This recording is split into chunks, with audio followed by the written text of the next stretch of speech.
School TV est toujours présent au 106e congrès des maires de France avec Delphine Labalze, maire de Périgueux. Bonjour.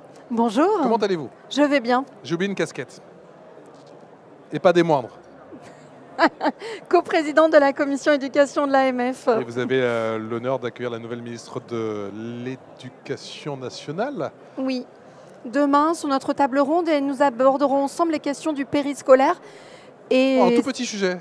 petit sujet, surtout aujourd'hui sur ce congrès où la question du financement des collectivités est au cœur du congrès. On abordera la question du financement de l'école publique. Comment vous sentez justement nos maires de France, Madame Labalze, puisque c'est vrai que chaque année on me dit que ça va être la soupe à la grimace et j'ai quand même l'impression qu'il y a cette résilience et que les maires arborent un beau sourire et qui sont toujours à même de souhaiter, vouloir trouver des solutions. Oui, c'est ça. Le job de maire, c'est quelles que soient les circonstances, de trouver des solutions, de faire preuve d'innovation, d'aller chercher des ressources inespérées, parfois, notamment sur la question des finances, parce que là, vraiment, on va être au cœur du sujet, ça va vraiment se tendre. Mais finalement, ça va nous permettre d'affirmer des choix, de poser des orientations et peut-être d'innover dans un certain nombre de champs. Voilà. Donc l'idée, c'est de toujours se réinterroger et garder le cap. Et l'idée, c'est toujours de faire mieux avec moins d'argent. J'ai quand même le sentiment. Je sais, et c'est vrai que je vous ai eu plusieurs fois en plateau, en invité, que vous n'hésitez pas à faire des voyages et que vous utilisez toute votre expérience. Je me souviens de ce voyage, c'était en Suède, si je ne m'abuse? En Finlande. En Finlande. En Finlande. En Finlande, effectivement. En Finlande, oui. À Kumo, en Finlande. Et que vous étiez ressorti de ce voyage vraiment avec effectivement des étoiles plein les yeux et avec ce sentiment qu'on pouvait transposer en tout cas certaines choses ici en France. Est-ce que c'est vraiment le cas, avec un peu de recul ou pas? Alors justement, on va y travailler cette année et cette démarche qu'on va travailler en termes d'innovation pédagogique sera peut-être un moyen de faire des économies. Mais c'est d'abord un choix politique que nous allons porter avant de se dire comment on fait pour gérer finalement une école avec moins de personnel. Donc on va travailler sur le concept de classe et comment on peut déconstruire ce concept et en fonction des enseignements à transmettre, parfois être dans des grands groupes pour de l'information plus descendante, ce qui permettra de libérer du temps d'enseignants pour travailler par exemple sur l'apprentissage des langues, sur des groupes beaucoup plus petits. Et en Finlande par exemple, ils étaient 7 à 8 élèves par classe de langue.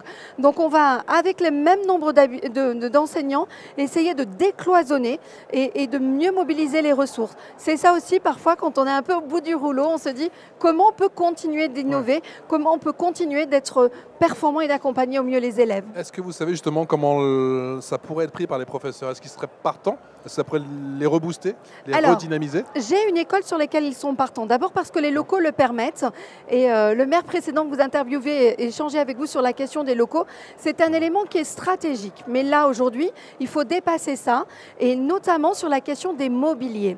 Parce que ce qui va être important dans la démarche qu'on va apporter, c'est la modularité du mobilier, comment le mobilier va pouvoir s'adapter pour aménager une classe de 100 élèves ou une classe de 8-10, ce n'est pas du tout les mêmes mobiliers. Donc ça, la question là, elle va être cruciale et c'est celle qu'on va travailler. Il y a aussi la question du matériel et du matériel pédagogique, parce que quand vous enseignez dans une classe de 100 élèves, eh bien, il faut amplifier un petit peu la voix, il faut utiliser différemment le matériel informatique. Vous ne pouvez plus être sur des petits écrans individuels, mais plutôt sur du grand tableau, du TBE, de l'outil numérique interactif. Donc c'est là qu'on va venir mobiliser la technologie au secours de la pédagogie. Avec un petit peu de recul, quelle a été votre principale réussite dans le domaine de l'éducation? C'est l'élaboration d'un projet éducatif global qui permet d'allier la réflexion sur les bâtiments, sur la pédagogie, sur le matériel, sur les personnels pour accompagner au mieux les élèves. Je crois que c'est notre plus belle réussite. L'éducation, ça fait consensus, on le sait. Comment aujourd'hui on peut arriver à attirer encore une fois tout ce petit monde dans le même sens parce qu'on a quand même ce sentiment d'urgence aujourd'hui concernant notre modèle éducatif? Alors justement, je crois que ce qui permet de fédérer, c'est le projet. D'avoir un projet qui soit clair, dont les objectifs soient quantifiables et mesurables, et pour lesquels on voit une évolution. Et c'est ça aussi qui fait ma fierté sur ce mandat, c'est qu'entre 2020 et 2024, on a vraiment transformé l'école à Périgueux et on a transformé la vie des élèves et de leurs enseignants. Donc ça, c'est une véritable réussite, mais on a fait un petit pas de côté, et c'est ce qu'on évoquera avec la ministre demain. On a aussi structuré un projet global sur la question périscolaire qui est de compétences directes des collectivité. Ouais. Donc on a un projet qui est vraiment global, puisque nous on dit projet éducatif global, Oui. sur le temps scolaire comme sur le temps périscolaire, et on a tous le même cap, permettre la réussite de tous les élèves. Qu'est-ce que vous allez dire à la ministre demain? Qu'est-ce que je vais lui dire? Un, qu'elle nous entende et qu'elle Bienvenue. respecte nos compétences. Courage. Bienvenue. Courage. Bienvenue, courage, mais il ne faut pas nous abandonner. Voilà, c'est ça le message, je pense qu'on va lui passer, notamment sur la question du périscolaire qui est pas tout à fait les compétences du ministère, mais sur Ouais. lesquelles les villes sont à plein et qui permet aussi d'affirmer une politique différente de la commune d'à côté, par la mobilisation des financements qu'il ne faut pas nous supprimer puisque ce S'il sera vous au plaît. cœur. Et puis plus globalement que c'est ensemble qu'on réussira pour construire l'école de demain. Merci beaucoup, Madame le maire. Merci à vous. Merci à vous.